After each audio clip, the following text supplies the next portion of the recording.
Como que são os átomos, a estrutura dos átomos, né? Em linhas gerais, assim. Então, os átomos eles têm um núcleo, em que esse núcleo tem prótons e nêutrons. Prótons são partículas com carga positiva. Nêutrons, como o próprio nome diz, não possuem carga, ou possuem a propriedade de carga igual a zero, equivalente. E tem elétrons, que os prótons e nêutrons estão no núcleo, os elétrons estão na eletrosfera.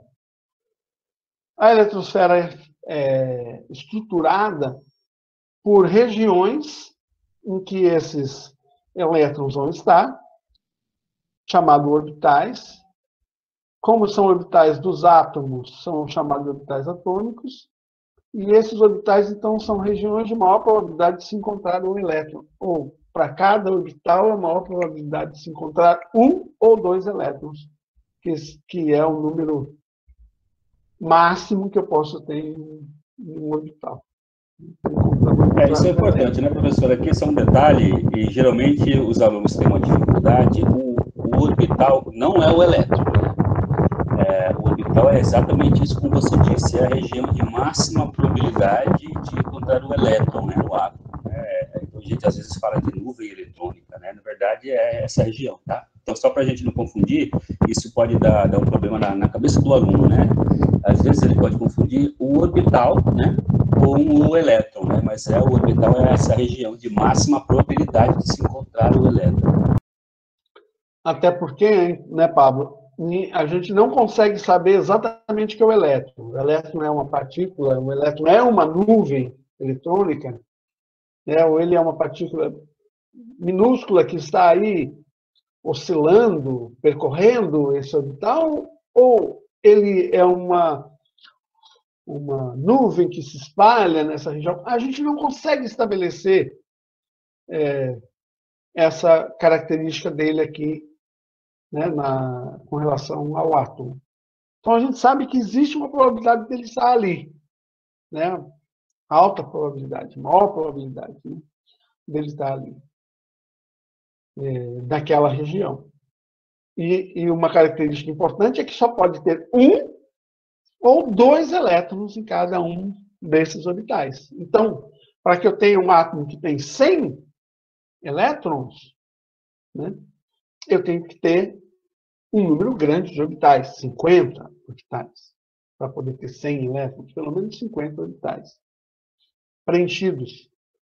E a gente pensa de que, né, na teoria, os orbitais eles existem, essas regiões elas existem, mesmo que não tenham elétrons, elas existem, já estão pré-estabelecidas justamente devido ao núcleo, né, que impõe aqui uma estrutura em torno do núcleo, que são essas regiões permitidas para a existência do elétron. Então, aqui existe entre os elétrons e o núcleo, né, da eletrosfera e o núcleo, uma força intraatômica, dentro do próprio átomo, que mantém ligados o núcleo e os seus elétrons. Essa é uma força eletromagnética, né? Tem aspectos elétricos e aspectos magnéticos também. O número de prótons que a gente viu aqui, o número de prótons dentro no núcleo, o número de prótons no núcleo, né, dentro que não é uma caixinha, né? Os prótons e os nêutrons que compõem o núcleo. Os números de prótons no núcleo é que vai me dar, então, os diferentes espécies químicas. Então, se eu tenho um próton, eu tenho um hidrogênio. Se eu tenho 2 prótons, eu tenho um hélio. E assim por diante. 3, 4, 5, 6. Então, isso aqui, que é o número atômico, é o número de prótons no núcleo. Não é o número de elétrons na eletrosfera. Às vezes a gente confunde isso também.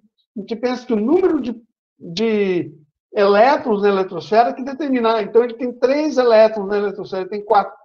Sim, ele tem um átomo neutro, ele tem 3 elétrons na eletrosfera, porque ele tem 3 prótons, então ele fica neutro. Então, esses são os átomos neutros. Mas vai continuar sendo um berílio se ele perder um elétron.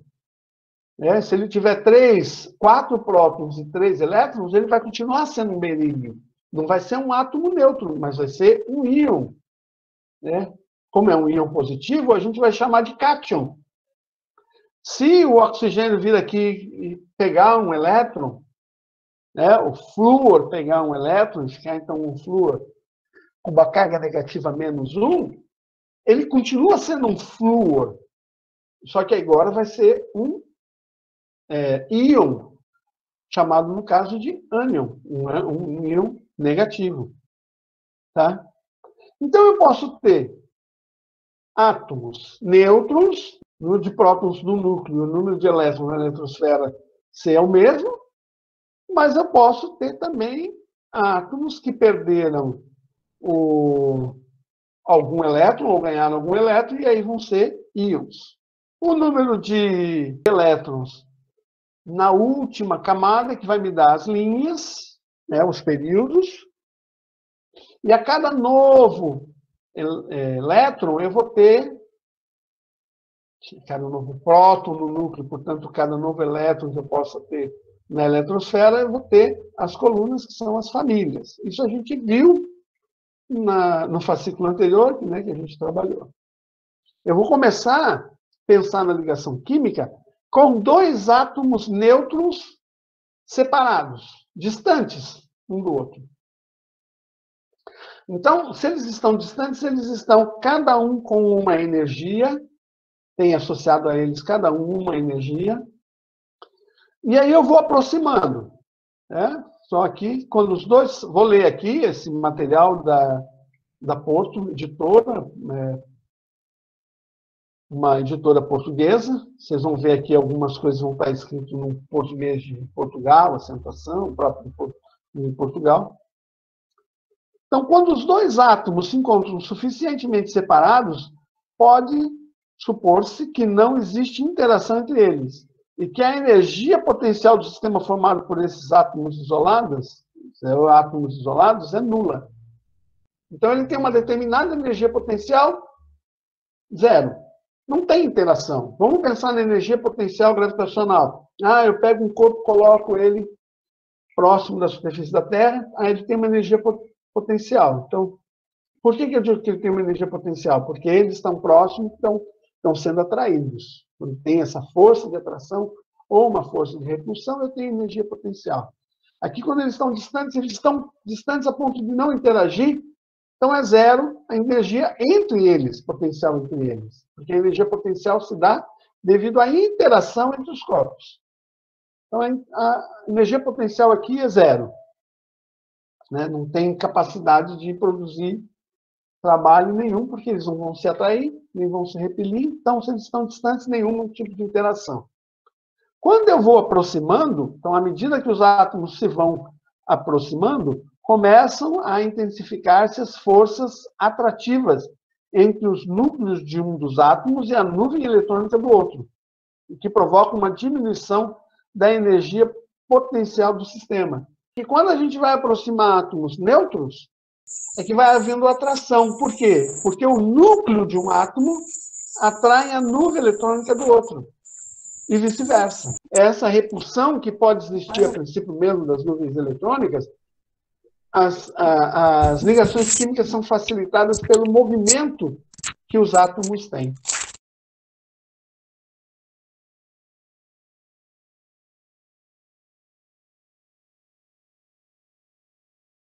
Bom, existe formação de uma ligação química quando os átomos ou íons ligados adquirem uma maior estabilidade e, portanto, uma menor energia potencial do que quando estão isolados. Então, essa é uma característica da ligação química.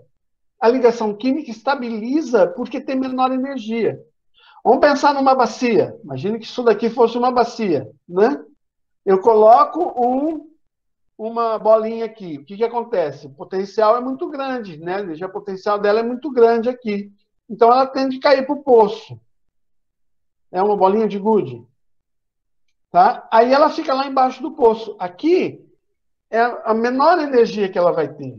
No fundo da bacia, uma bolinha. Para ela sair da bacia é difícil, não é?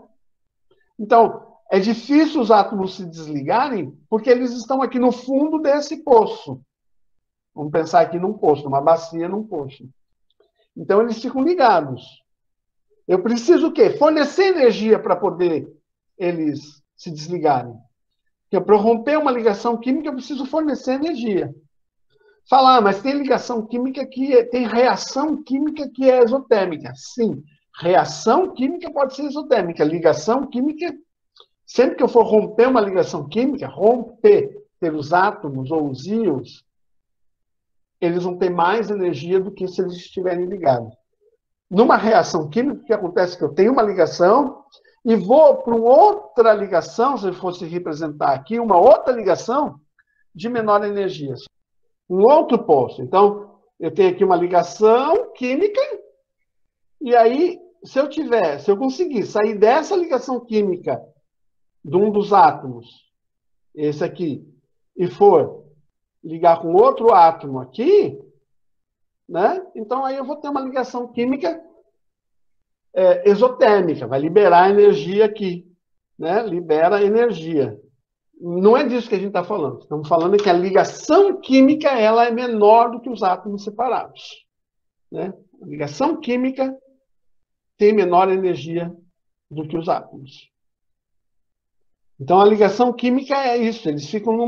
Os átomos ficam num poço, como se estivesse dentro de uma bacia. Isso aqui não é uma bacia mesmo, não tem uma coisa física. É só uma ideia da bacia para a gente pensar que tem uma energia menor do que na borda. É possível observar que existe uma distância internuclear que corresponde a uma maior estabilidade do sistema, sendo máximas as forças de atração e mínimas de repulsão. Essa distância denomina-se comprimento de ligação. A energia potencial correspondente a essa distância é a energia liberada para formar a ligação e designa-se por energia de ligação. Quando os átomos se encontram a uma distância muito próxima um do outro, então está falando daqui agora, ó, dessa situação. Se eu tento deixar eles mais próximos, então vai haver repulsão entre as nuvens eletrônicas e isso, então, não vai se dar, vai haver uma instabilidade. Como resultado das atrações e repulsões envolvendo elétrons e núcleos atômicos num composto estável, a energia do composto do conjunto de átomos ligados é menor do que a energia dos átomos separados. Todas as ligações obedecem a isso? Todas. Quais são os tipos de ligação? 3. Metálica, iônica e covalente. Então, o que acontece na ligação metálica? A ligação metálica, eles ficam a uma determinada distância, os átomos. O que acontece na ligação iônica? Os átomos ficam a uma determinada distância. Essa é a distância ótima. Para eu poder, por exemplo, né, romper uma ligação aqui, eu tenho que quebrar essa ligação aqui, eu tenho que fornecer energia para poder romper essa ligação. Se eu não fornecer energia, eu não consigo romper essa ligação. De alguma forma, eu tenho que fornecer energia. Veja que, na ligação metálica, né, aqui está representando dessa forma, isso aqui seria só um plano. A ligação metálica, ela seria, né, se eu pensar nos diversos planos, teria isso aqui, então teria aqui, seria tridimensional também. Eu tenho, o metal é um volume, né? Tem uma chapa de metal, tem um eixo de metal, então tem um volume. Então tem os diversos planos e eles formam essas redes. Essa é uma característica da ligação metálica, forma essas redes. Mas como que formam essas redes? O que são os metais? Lembre lá dos metais. Cálcio, bário, lítio, rubídio. O que eles têm? Qual que é a característica? Eles estão no 1A, no 1B, naqueles metais de transição. O que esse material gosta de fazer? Ele gosta de deixar o elétron, porque eles não têm uma forte eletroafinidade, eles têm eletropositividade forte, né? Eles querem ficar positivo. Então, eles vão liberar o elétron na ligação metálica. Numa ligação metálica, só com metal, metal com metal, pode ser cálcio com sódio, pode ser cálcio com ferro, mas se eu tiver só metal na ligação metálica, todos eles vão querer deixar o seu elétron. Então, o que acontece? Fica os prótons formando uma rede, formam, né, planos aqui, pode ser cúbicos, pode ser hexagonais, tem diversas estruturas, mas formam isso. E por que esses prótons, então, já que tem carga positiva, não se repelem e não destroem? O metal é bem firme, não destrói. Porque os elétrons vão estar compartilhados por todos esses átomos aqui, no caso, por todos esses íons, no caso, cátions, né? Vão estar compartilhados por todos esses cátions. E acontece isso. O elétron, né, é atraído por esse cátion, e o elétron é atraído por esse cátion também. Então, nessas forças, né, elétricas, eletromagnéticas aqui, não só eletrostáticas, mas eletromagnéticas, porque esses elétrons estão em movimento, nessas forças aqui é que liga, mas esses cátions aqui, eles residem num sítio próprio deles, formando uma rede. Essa é a ligação metálica. Então, aqui não é o próton, não é o núcleo atômico. Isso aqui é chamado de core. Core, que quer dizer cerne, seria mais essa, né, essa linguagem aqui do cerne, de alguma coisa. O que tem aqui? Aqui tem o núcleo atômico com os seus prótons, com os seus nêutrons, e todas as camadas eletrônicas anteriores à camada, a última camada, que a gente chama de camada de valência, que é a camada que faz a ligação química, é a última camada. Não é a camada em que, seguindo o diagrama de Linus Pauling, é a camada mais externa, é a camada de valência. Né?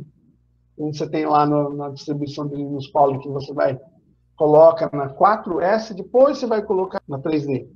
É um determinado metal de transição. Né? Esse daqui, o escândio. Tá? Então, eu estou pondo na terceira camada aqui, né? Ó, 2, veja, tinha 2, 8, 8, 2. Agora 2, 8, 9, 2. Está pondo aqui, na terceira camada. Aqui, na terceira camada. A última camada está com 2 lá, está com o orbital S preenchido. Quando esse material vai fazer ligação química metálica, já que ele é um metal, porque ele não gosta de elétron, é uma característica, né, dos metais, não gostar do elétron. Então, esses elétrons aqui é da última camada, é aquela que tem 2, não é daquela que está preenchendo agora, porque ele é um metal de transição. Então, isso aqui é chamada camada de valência, a última camada. A última camada, a camada de valência, é a que faz a ligação. Então, mesmo ele já tendo 2 elétrons na última camada e preencher o orbital S, né, ele, na regra do octeto, ele poderia preencher o orbital P, mas ele não quer preencher o orbital P, ele prefere se desfazer desses 2 elétrons, que é muito mais fácil ele se desfazer desses 2 elétrons. Então, como ele se desfaz desses 2 elétrons, e todo mundo quer se desfazer dos elétrons, fica uma nuvem de elétrons aqui. Né? E é os elétrons que fazem com que se mantenha essa distância na ligação metálica. Já na ligação iônica é um pouco diferente. O que acontece? Eu tenho um metal e um não metal. Então, eu tenho o cloro, que é um não metal, e o sódio, que é um metal. O que o sódio quer? O sódio quer se desfazer do elétron. Porque metal quer se desfazer do elétron. E o cloro é não metal. O cloro quer esse elétron. Então, o que ele faz? Ele faz uma doação. O sódio vem aqui e doa para o cloro. Para qual que ele doa? Pode ser para esse, ele doa para um. Um a um dá, outro ganha. Um dá, outro ganha. Mas a ligação é uma rede. Né? Então, aqui eu tinha só cátions. Aqui eu tenho, na iônica, eu tenho 2 tipos de íons. Tanto o íon positivo, que é o sódio, quanto o íon negativo, que é o cloro. Esse aqui é o sal de cozinha, né, que faz ligação iônica. A doação é 1 a 1, mas a ligação é coletiva. Aqui é representado dessa forma. Na verdade, o que existe são forças de atração entre eles em toda a rede. Esse daqui, por exemplo, que é o cloro, ele se liga com um sódio acima, um sódio abaixo, um sódio à esquerda, um sódio à direita, um sódio atrás, um sódio à frente. Então, formando uma rede entre eles. Aqui não tem elétrons dispersos na rede. Aqui tem os elétrons dispersos na rede, na ligação metálica, na iônica não. Já na ligação covalente, não. Tem aqui 1 a 1 ligado, né? Mas o que é covalente? Co quer dizer ao lado. Então, o colaborador, aquele que trabalha um do lado do outro, né? O cosseno é a curva sinuosa que é feita com o lado do triângulo que está adjacente, que está do lado do ângulo que eu estou medindo o cosseno. Já o seno é o oposto. Então, esse co quer dizer ao lado, cooperar, colaborar. E aqui, então, o que é covalente? É compartilhado. Por exemplo, aqui é o metano, o hidrogênio e o oxigênio estão compartilhando os mesmos elétrons. Ligações químicas, representação. Então, essa aqui é a representação da metálica, tem as redes, iônica, a rede cristalina, covalente, eu tenho a molécula. Então, com relação à metalidade, na ligação metálica, só tenho metal. Na ligação iônica, eu tenho metal e ametal. E na ligação covalente, são diametais. Então, eu só tenho 3, porque a ligação ela vai se dar devido a isso, né? Se tem a característica da metalidade. A metalidade ela está ligada à eletropositividade e eletronegatividade. Então, o que o metal é? Eletropositivo, fortemente eletropositivo.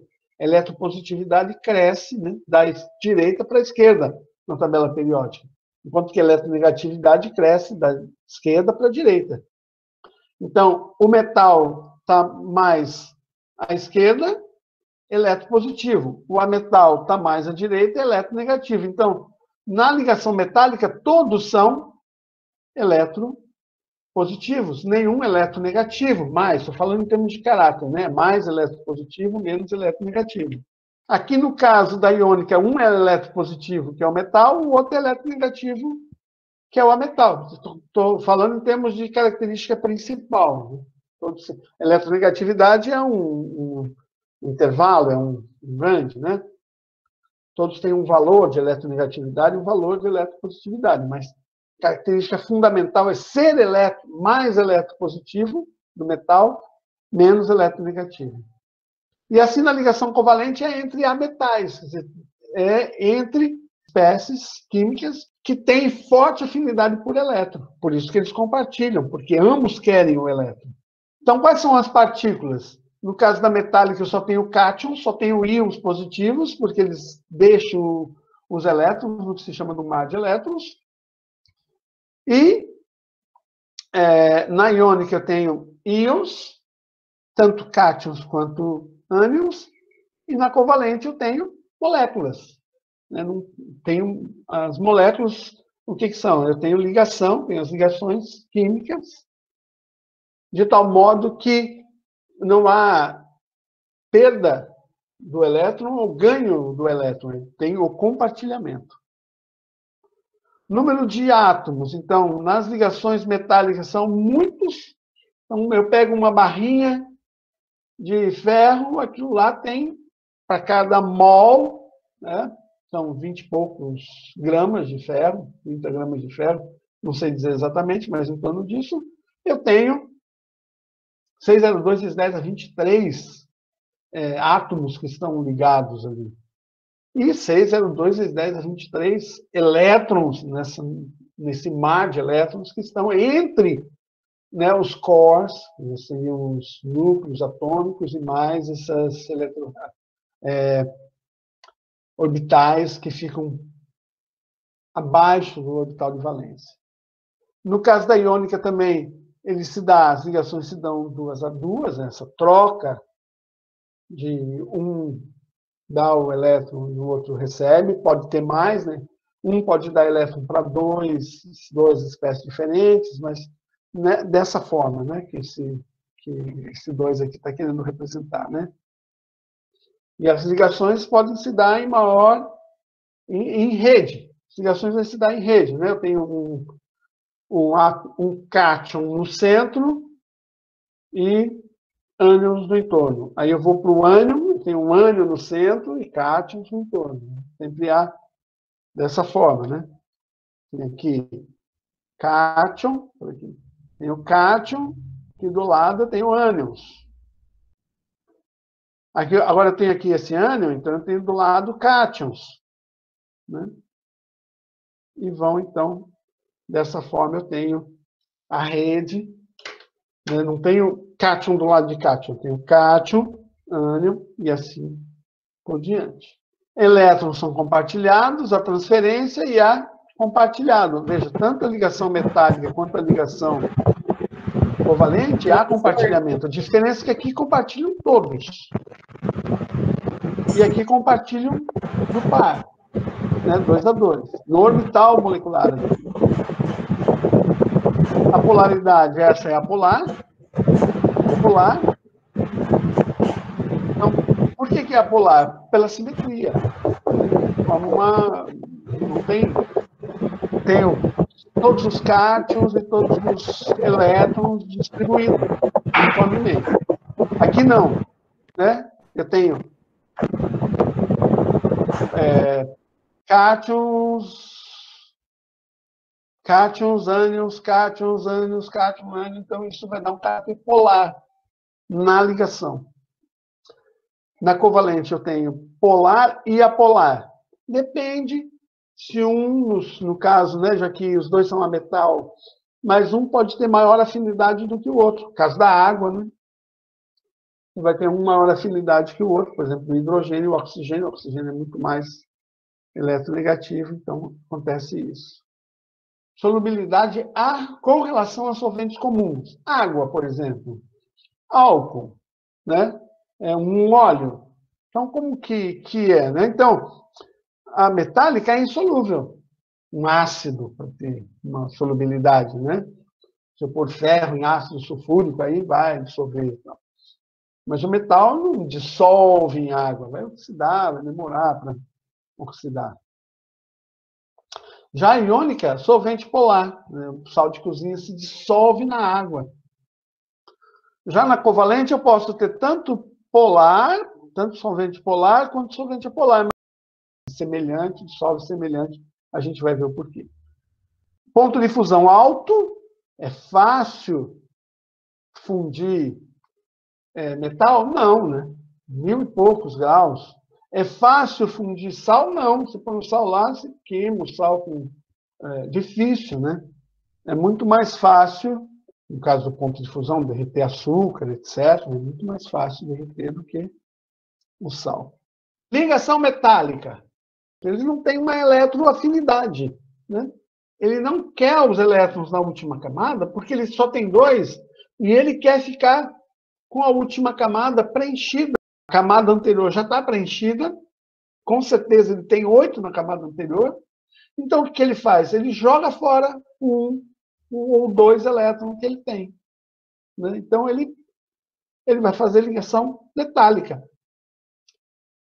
As ligações, elas se dão, essas ligações, né, no caso das ligações químicas, elas se dão com todos eles, porque eles jogam, vamos dizer assim, os elétrons num lugar que para todos. E esses elétrons aqui, eles estão livres para ir em todas as direções aqui. Né? Então, essa é a característica da ligação metálica. O que ela é diferente da iônica? É que a metálica só tem metal. E a iônica? A iônica tem metal, que é, por exemplo, aqui o sódio, é um metal. Mas na iônica ela tem um ametal, tem um não metal aqui também, que gosta de elétron. A característica do não metal é gostar de elétron. E do metal é não gostar. É a eletroafinidade deles que faz a diferença. Então, no caso da ligação iônica, também é uma ligação que no final vai se dar uma ligação coletiva aqui, entre eles, né, na formação de uma rede cristalina, porque eu vou ter aqui forças, né, por exemplo, esse daqui é o cloro, vai ter uma força de atração, porque o cloro é negativo, com o sódio que está aqui, com outro sódio que está aqui, com outro sódio que está aqui. Então, tem uma força de atração entre os primeiros vizinhos, depois entre os outros vizinhos. Então, estão todos interligados nessa rede cristalina. E qual a diferença da ligação iônica com a ligação covalente? Que aqui na ligação covalente, então, como eles são ametais, todos querem o elétron. Como eles querem o elétron, eles compartilham. Ninguém quer se desfazer do seu elétron, então vamos compartilhar. Tá? Então, aqui são cátions e mais de elétrons, cátion e ânion, e formam moléculas. Número de átomos. No caso, né, da metálica, são muitos átomos que estão envolvidos. Esses daqui são muitos também, mas o envolvimento, né, deles, eles formam rede nas condições normais de temperatura e pressão, eles formam um estado sólido, né, não ficam formando cristais, tá, nas ligações iônicas. Mas a troca, a doação é de 2 a 2, né? Quer dizer, um sódio doa para um cloro. Aqui não, aqui eles todos doam para um mar de elétrons coletivo. Aqui eles doam 2 a 2. Pega aqui um elétron, o sódio pega um elétron e doa para um cloro. Qual cloro que está aqui? A ligação é 2 a 2. 2 a 2, né? Cada ligação química é de 2 a 2. Compartilhamento é de 2 a 2. Aqui o compartilhamento é de todos. Então, a eletropositividade. Todos são eletropositivos, porque são metais. Aqui só o metal, aqui nenhum, porque são ambos a metal. O compartilhamento entre todos. Aqui a transferência e a compartilhamento no orbital, que forma entre eles. O orbital molecular que forma entre eles. Solubilidade. Então, esse daqui é insolúvel com solvente comum. É óbvio que se você botar num ácido forte, os metais eles vão se solubilizar. Mas com solvente comum, não. Com solvente polar esse daqui. Por quê? Porque se ele tem polo, como é que eu vou conseguir? A água vem aqui, faz o seguinte, a água vem e se liga aqui. O polo da água se liga, o polo negativo da água, do lado do hidrogênio, ou melhor, do oxigênio, se liga aqui no sódio. O polo positivo da água do hidrogênio se liga aqui no sódio. Como esse material tem íons, tem carga, ele é polarizado, então um solvente que é polar consegue romper essas ligações, porque daí ele vai formar novas ligações que são fortes também. Tá? Precisa que isso ocorra, que se formem novas, que se tenha ligações, forças intermoleculares fortes aqui, para que eu possa romper essa ligação aqui. Eu não vou trocar uma ligação forte por uma ligação fraca. Né? Normalmente, não é isso que ocorre. Vão ser ligações fortes. Então, por isso que eu preciso de um solvente polar, quando eu tenho um material polar e os iônicos são polares. Porque daí o polo positivo vai ser atraído pelo negativo. Porque se o solvente for apolar, ele não vai atrair, ele vai ter que induzir a ligação, a polaridade. Aqui não, como ele já é polar, o solvente já é polar, ele se liga polo com polo. Por isso que semelhante dissolve semelhante, porque ele tem os polos para formar as novas ligações. Você quer um exemplo do que, Renata? Porque você pôs aqui. Dá um exemplo de quê? Disso daqui, por exemplo, de solubilidade iônica, água e sal, isso, né, que o professor Pablo colocou ali. E aqui, a solubilidade, por exemplo, do covalente. Se ele é polar, aqui é a mesma coisa. Se ele é polar, dissolve polar. Se ele é apolar, dissolve apolar. Por causa disso, né? É o tipo de força que se dá. Então, se é polar, é força de polos. Então, por que esse daqui o ponto de fusão é alto? Porque essa ligação é muito forte. Uma ligação da rede. A ligação iônica, além do número de moléculas, precisa de condições, temperatura e pressão? Não. O que eu estou querendo dizer é que, de modo geral, os compostos iônicos, eles formam rede na nossa temperatura ambiente. Se eu aquecer, ele funde. É isso que está colocado aqui. Rede, forma essa rede aqui, um positivo, um negativo, um positivo, um negativo, e assim por diante, nas condições ambientes. Formam rede, de modo geral, formam rede. Então, os cristais são pedacinhos sólidos, nas condições normais de temperatura e pressão. Se eu aquecer, ele funde. Então, acho que eu pus ali. Então, o ponto de fusão é alto por quê? Porque essas ligações são fortes. Tá? Aqui eu tenho moléculas. Né? Por que o ponto de fusão é baixo? Porque ele tem molécula. Não tem um monte de ligação, como aqui, um monte de ligação entre os cores aqui dessas, né? Que não é só o núcleo, são os cores, são os núcleos e mais toda a eletrosfera que não é a camada de valência. Aqui, então, por que isso daqui é baixo o ponto de fusão? Porque ele é fraco. A ligação entre as moléculas, aqui são ligações intermoleculares que vão ocorrer. Porque eu já tenho a molécula, que é uma unidade bem estabelecida, bem, vamos dizer assim, já as ligações químicas estão ali na molécula, tá? E para eu ter, por exemplo, um quilo de açúcar, vamos dizer assim, né? Eu não tenho uma molécula. 1 quilo de ferro, eu tenho todas as ligações entre eles ali, mas 1 quilo de açúcar, eu tenho um monte de grãos de açúcar, e naqueles grãos de açúcar, o que liga as moléculas no grão de açúcar são forças intermoleculares, porque eu tenho lá um monte de moléculas. Essas forças intermoleculares são mais fracas do que as ligações químicas. As ligações químicas são mais fortes. É mais difícil romper a ligação química aqui, aí é diferente, né? Mas o ponto de fusão ou a solubilidade não rompe ligação química na covalente. Rompe são ligações intermoleculares. Né? Não intra, não dentro da molécula, mas fora da molécula. Como ela forma uma molécula, que seriam unidades menores do que normalmente uma rede iônica ou uma rede metálica. Né? Estrutura metálica que é coletiva, então rompe muito mais difícil, já que é coletiva, tem que romper muitas para poder fundir aqui. Então, vamos fazer um exercício aqui. 2 elementos, um eletropositivo, o outro eletronegativo. Que tipo de ligação que é? Ligação covalente, metálica e iônica. Exato, Denise. Ligação iônica, certo? Então, quando eu tenho um que é eletropositivo e o eletropositivo doa o elétron para o eletronegativo. Então, esse fica um íon ânion, esse fica um íon cátion, e, portanto, é chamado de iônica.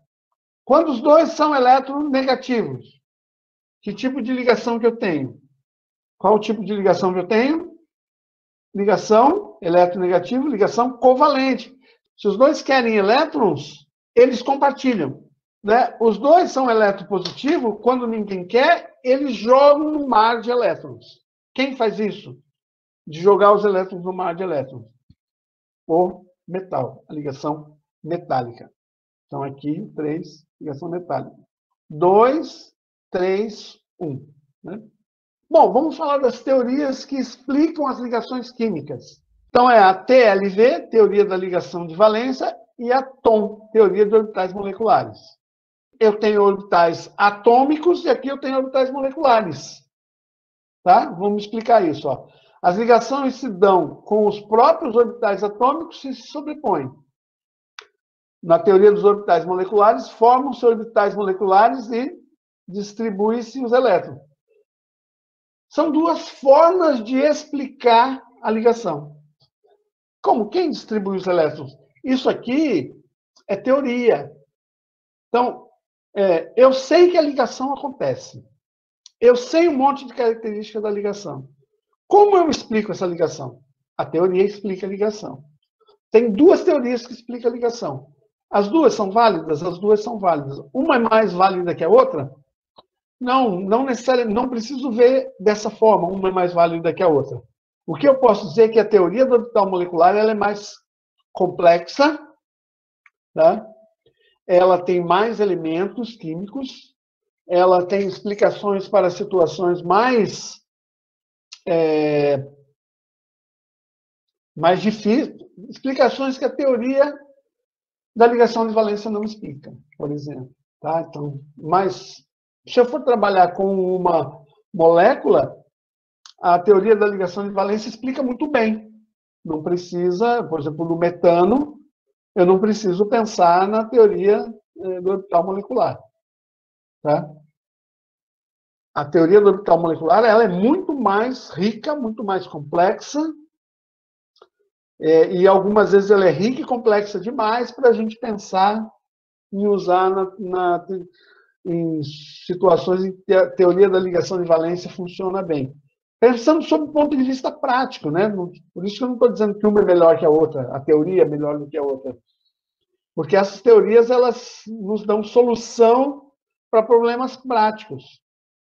Existem softwares que usam esse tipo de teoria para produzir modelo de remédio, tá? Então, conforme o outro, eu vou usar um ou outro, vou usar até outras coisas, outras ferramentas que envolvem a TLV ou a TOM. Então, a TLV, teoria de ligação de valência, é o que a gente tem visto até agora, teoria de ligação de valência. Então, o carbono aqui tem uma hibridação sp3, tem um orbital S da última camada, mais 3 orbitais P da última camada, se ligam, fazem 4 orbitais sp3, simétricos, né, simetricamente distribuídos, iguais, que se ligam aos 4 átomos de hidrogênio a partir do orbital S do hidrogênio. Aonde que o elétron vai estar? O elétron vai estar no orbital sp3 do carbono e no orbital S do elétron. Nessa sobreposição, aqui no caso eu tenho ligações sigma, certo? Então aqui, né, o professor Pablo, que trabalha um pouco com isso também, pelo que eu sei, né, já tem uma visão um pouco mais ampliada até do que eu sobre isso, explicando aqui, quando você estuda ou estrutura interação átomo-átomo, usa-se mais a TLV. Quando se estuda interação molécula-molécula, é mais adequado o átomo. O exemplo que eu vou dar vai ser o exemplo do metal, né, da teoria de banda, com relação ao átomo. Então, eu tenho aqui o carbono, então, é só uma ligação, pega ali, ó. Certo? Eu tenho um elétron, esse elétron mora no orbital S.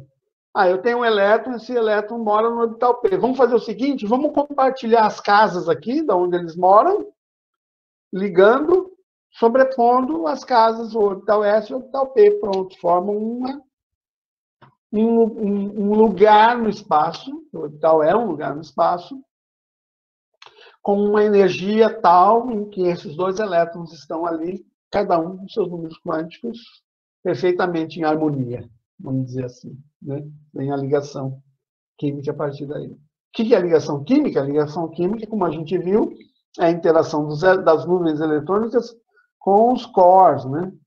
Por isso que se dá, não é o elétron ligando no elétron aqui, mas é as distribuições eletrônicas que atraem as cargas positivas e por isso que se fica nessa estabilidade aqui numa determinado comprimento de ligação exato. É o que a gente tem feito até agora, né? Então, são as ligações sigma, as ligações pi, de interação, que formam esses, como a gente viu. Então, características, sobreposição de orbitais. O que a gente pode observar aqui? Que esse orbital em amarelo aqui, que é o orbital sp3, está localizado nesse carbono. Já esse orbital verde aqui, que é o orbital sp do hidrogênio, está localizado nesse hidrogênio. Esse orbital aqui, que se formou pela sobreposição dos orbitais do carbono e do hidrogênio, ele está localizado aqui. Né? Essa é a característica mais importante da sobreposição dos orbitais. Eu vou explicar a teoria do orbital molecular também a partir do metano, para a gente entender um pouco aqui. Eu tenho, então, um átomo de carbono, e tenho 4 átomos de hidrogênio, que eu vou estabelecer uma ligação entre eles.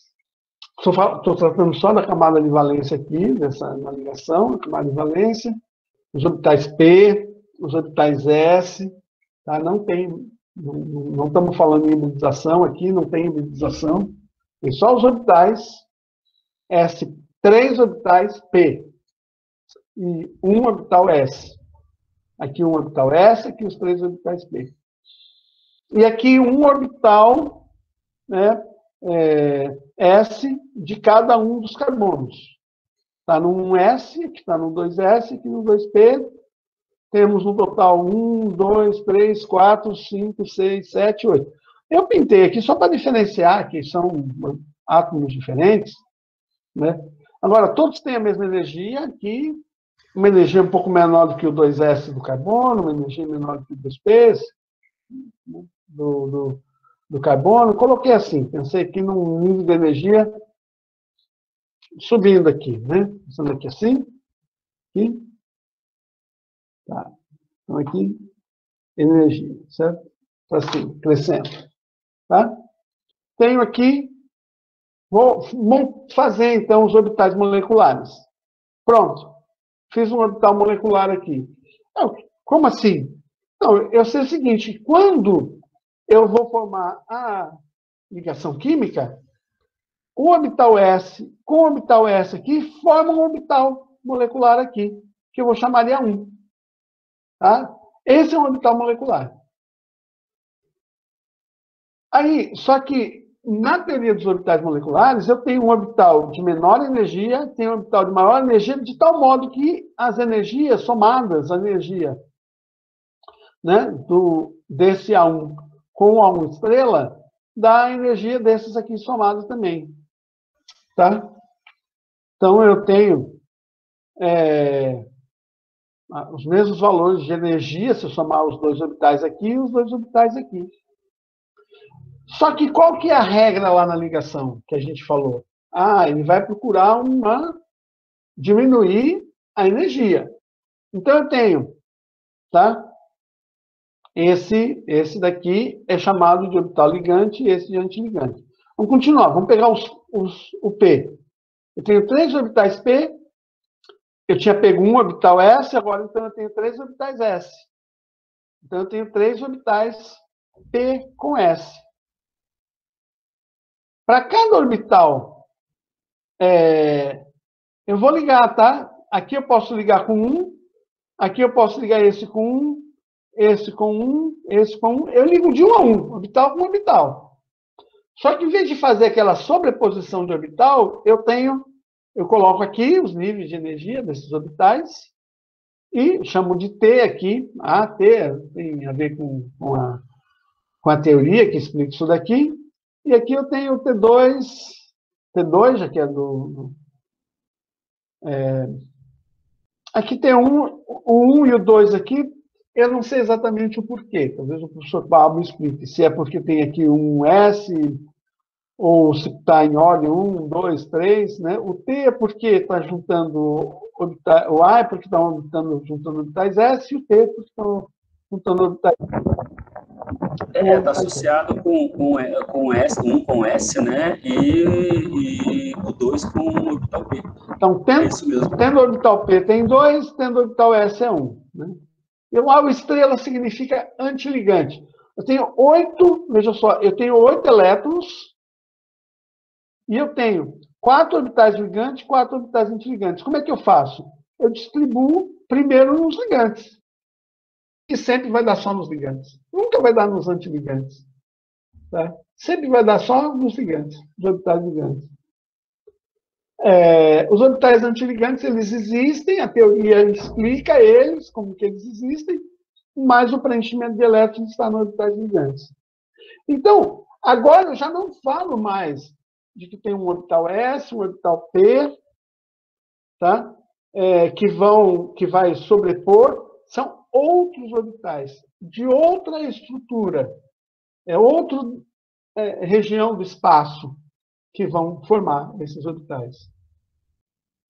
Eles já não são mais localizados aqui no caso do metano e do carbono, eles continuam sendo localizados entre o carbono e os hidrogênios. Mas não é mais aquilo, né? Como a gente viu aqui, ó. Aqui, né? Aqui eu tinha essa ligação do carbono com esse hidrogênio.